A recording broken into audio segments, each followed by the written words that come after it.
آپ مانے نہ مانے پر دین کے طالب علم کو لوگ دین کا ترجمان تو کہتے ہیں نا. اس طرح کریں، سفید کپڑے پہنا کریں، کم از کم مجلس میں، محفل میں، جمعے میں اس کا ضرور خیال کریں. اور پھر فرمانے لگے امامہ ضرور باندھیں، یہ مسلمان کے سر کا تاج ہے، اس سے انسان کا روب بڑھتا ہے، مزہ آتا ہے. اور کونے میں لے جا کے آپ یقین کریں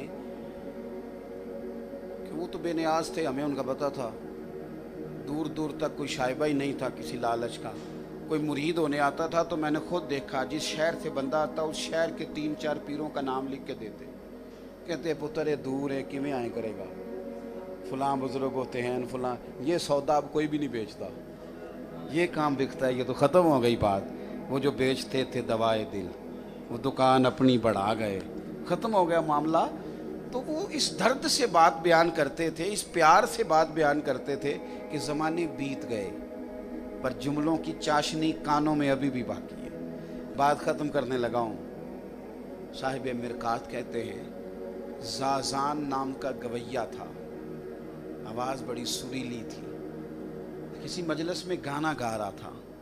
اچانک صحابی رسول حضرت عبداللہ ابن مسعود رضی اللہ تعالیٰ عنہ اور نبی پاک صلی اللہ علیہ وسلم نے فرمایا عبداللہ ابن مسعود اسی طرح قرآن پڑھتے ہیں جس طرح قرآن نازل ہوا تھا. بہترین قاری، بہترین عالم قرآن کے حضرت عبداللہ ابن مسعود گزرے تو کانوں میں آواز گئی اس گویے کی. ذرا ایک جملہ ہی ہوتا ہے نا درد کا، حکمت کا ایک جملہ کایا پلٹ دیتا ہے، انسان کی سوچوں کی زاویے اور دھارے تبدیل ہو جاتے ہیں. حضرت گزرے، کانوں میں آواز گئی اس گویے کی تو بڑا سریلا تھا. فرمایا کون ہے یہ؟ کہ حضور زازان ہے، بڑی سریلی آواز ہے.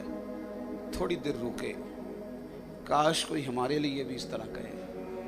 تھوڑی دیر رکے، ٹھنڈی آہ بھری، فرمانے لگے کتنی سونی آواز ہے، کاش یہ قرآن پڑھتا. یار کوئی کہے تو صحیح. کوئی بیٹھا ہوا مجھے دور دعا دیتا ہے، میں ڈوبتا ہوں سمندر اچھال دیتا ہے. کوئی تو ہو جو تیرے لیے دعا کرنے والا ہو، کوئی میرے لیے دعا کرنے والا ہو، کوئی ہو جو ہمیں درد سے اچھا مشورہ دے، کوئی تو ہو جو بلائے ہمیں کہ یہ خیر کا رستہ ہے. اللہ اکبر. فرمایا کاش یہ قرآن پاک پڑھتا. یہ کہہ کے تشریف لے گئے. وہ اس مجلس سے باہر آیا تو کسی نے بتایا کہ حضرت عبداللہ ابن مسعود آئے تھے، تیری آواز ان کے کانوں سے ٹکرائی ہے. کہنے لگا وہ صحابی رسول حضرت عبداللہ ابن مسعود، وہ حضور صلی اللہ علیہ وسلم کے جلیل القدر کبار صحابہ میں سے اتنا بڑا ستارہ. ہاں کیا کہتے تھے؟ بتانے والے نے کہا کہ وہ کہہ گئے تھے کتنی سونی آواز ہے، کاش یہ قرآن پاک کی تلاوت کرتا. بس وہ بات تھی کہ جملہ تھا، وہ درد تھا کہ کیف تھا. وہ ٹکرائی، آواز دل کے ساتھ ٹکرائی تو آنسو بہہ گئے. پوچھا لوگوں سے گھر کہاں ہے؟ کہا فلاں فلاں فلاں جگہ. دوڑ کے پہنچے، دروازے پہ دستک دی. فرمایا تو کون ہے؟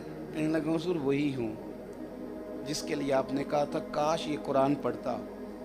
فرمایا اللہ تیرا بھلا کرے، کیسے آئے ہو؟ تو قدموں میں بیٹھ گیا. کہنے لگا مجھے سکھا دے قرآن، اب میں قرآن ہی پڑھا کروں گا. ہو گئی نا ختم بات. کوئی بیٹھا ہوا مجھے دور دعا دیتا ہے، ڈوبتا ہوں تو سمندر اچھال دے. یہ ضروری نہیں کہ یہ بات عالم نہیں کرنی ہے، شیخ طریقت ہی یہ کرے گا.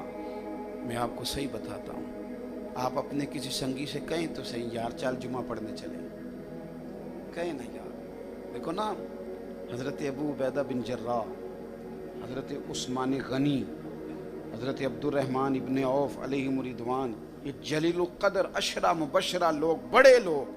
حضرت ابو عبیدہ امین امت ہیں. حضرت عبد الرحمن ابن عوف وہ عظیم آدمی جن کے پیچھے میرے نبی پاک نے نماز پڑھی. حضرت عثمان غنی جن سے حضور فرمائے میں کیوں حیا نہ کروں، جس سے فرشتے بھی حیا کرتے ہیں. لیکن ان سارے لوگوں نے کلمہ حضرت صدیق اکبر کی تبلیغ پہ پڑھا ہے. آپ جو سیکھتے ہیں وہ آگے سکھاتے کیوں نہیں؟ آپ جو سنتے ہیں وہ آگے سناتے کیوں نہیں؟ کیوں نہیں ہم دین کے ترجمان بنتے؟ کیوں نہیں دائی بنتے؟ وہ بھائی سیر کو جانا ہو تو لوگ بس بھر کے جاتے ہیں،